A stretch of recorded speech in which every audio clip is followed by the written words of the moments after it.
Equal-mindedness.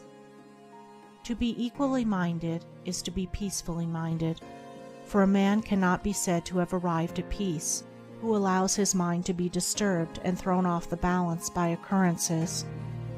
The man of wisdom is dispassionate, and meets all things with the calmness of a mind in repose and free from prejudice. He is not a partisan, but having put away passion, and is always at peace with himself and the world, not taking sides nor defending himself, but sympathizing with all.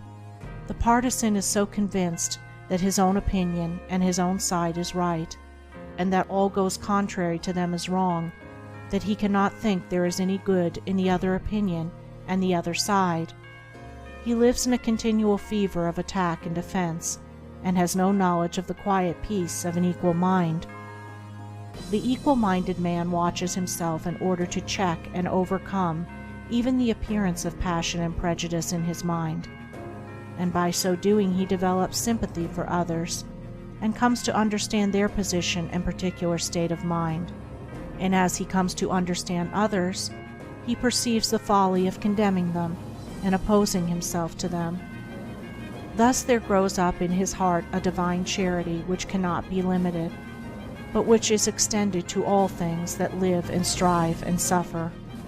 When a man is under the sway of passion and prejudice, he is spiritually blind.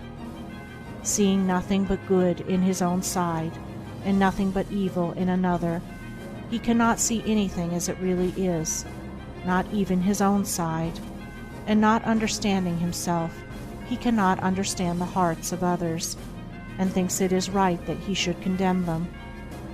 Thus there grows up in his heart a dark hatred for those who refuse to see him and who condemn him in return. He becomes separated from his fellow man, and confines himself to a narrow torture chamber of his own making. Sweet and peaceful are the days of the equal-minded man, fruitful in good, and rich in manifold blessings. Guided by wisdom, he avoids those pathways which lead down to hatred and sorrow and pain, and takes those which lead up to love and peace and bliss. The occurrences of life do not trouble him, nor does he grieve over those things which are regarded by mankind as grievous, but which must befall all men in the ordinary course of nature. He is neither elated by success nor cast down by failure. He sees the events of his life arranged in their proper proportions, and can find no room for selfish wishes or vain regrets, for vain anticipations and childish disappointments. And how is this equal-mindedness, this blessed state of mind and life, acquired?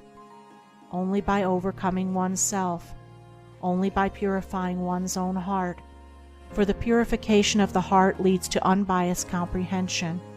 Unbiased comprehension leads to equal-mindedness, and equal-mindedness leads to peace. The impure man is swept helplessly away on the waves of passion. The pure man guides himself into the harbor of rest. The fool says, "I have an opinion." The wise man goes about his business. End of chapter 5. Recording by Andrea Fiore.